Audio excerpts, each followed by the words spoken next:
Good morning, children. Today we are going to study chapter number 6 in your English literature book, and the name of the chapter is At Least a Fish.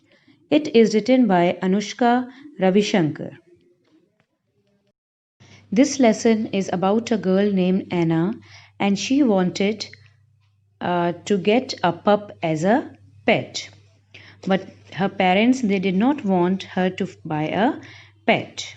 Now the story goes Anna said, "At least a fish." Her mother sighed, her father looked sad. That was not because the idea of buying a fish for his daughter made him unhappy, but his father's face was like that. Anna, on the other hand, was really sad. She had been trying for days to get her parents to adopt a dog, which she had seen in the young readers section of the newspaper that there was a homeless litter of pups. Give one of these adorable pups a home and get yourself a faithful friend of life, said the ad. Pups are a nuisance, said her mother. They are adorable. See, it says, adorable pups, said Anna. But her mother refused. Mr. Bopana was always traveling, and Mrs. Bopana had to look after the home and Anna and her very demanding job. Almost 3 days a week, they ended up eating cup noodles because she did not get time to let in the cook. I'm sure dogs like cup noodles, argued Anna. They are not healthy. Thank goodness Zan's mother gives you healthy things to eat in the afternoon. Otherwise, you would be having a very unbalanced diet. When Anna came back from school, she went with Zan to his house. Zan's mother looked after her until Mrs. Bopana got home. Zan is her Anna's friend and he lived nearby to her house. So when she came from back from home, as her mother is out, she goes to Zan's house and there her mother looked into Anna and Zan and gave her food till her mother arrives in the evening. Anna had been waiting for her father to come back from his business trip so that she could ask him to help her talk to her mother about the pup. But all that happened was that Mr. Bopana's smile disappeared. No, he said and stopped smiling. So Anna got 3 fishes instead of a dog. Now, both the things, fishes and dogs, are very different. A fish has no legs, no tongue, doesn't lick, wags tail a bit, silent and wet. Whereas dog, they have long soft paws, long tongue, can lick, wags tail a lot, barks loudly, and they are dry. Anna learnt all about how to keep the fish tank clean and how many pellets of fish food to drop into the tank. It's ridiculous, she told Zan. Zan looked pained. He wished Anna wouldn't always use such words. It is, he asked. Of course it is. I am sure the poor things are starving. No wonder they are always opening and shutting their mouths. They want more food. They do, asked Zan.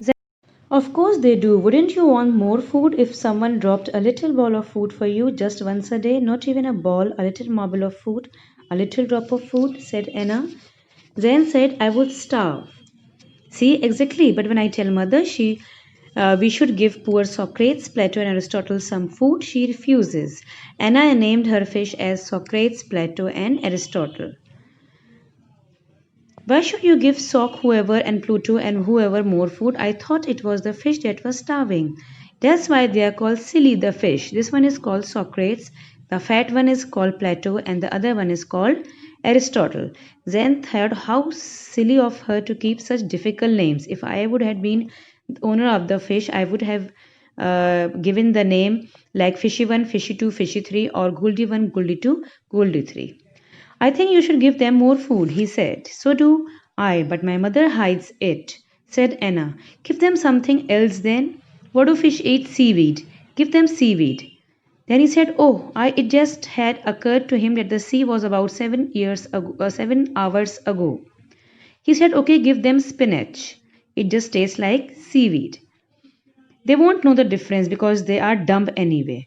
Anna scowled. She didn't like anyone, even Zen, calling her fish dumb. They are not dumb, said Anna said. She went red in the face and Zed. They are not dumb, she shouted. She went red in the face and Zen got alarmed. He hated it when Anna lost her temper. So he said quickly, I mean dumb because they can't speak, not stupid dumb. Of course not. They look very intelligent. I think they must be geniuses. Anna took a deep breath. She recognized a peace offering when she saw it.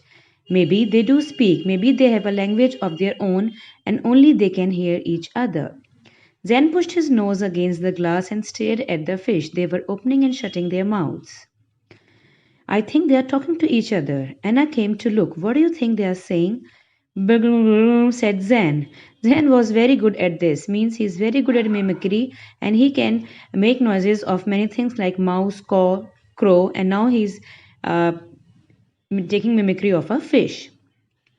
So he said, that means, where's the spinach? He explained. Anna went to the refrigerator and pulled out all the vegetables. There was no spinach. Do you think coriander will do? We have lots of coriander. Yup, said Zan, as if they will know the difference. Anna looked at him with dagger eyes, means an expression in one's eyes that shows anger.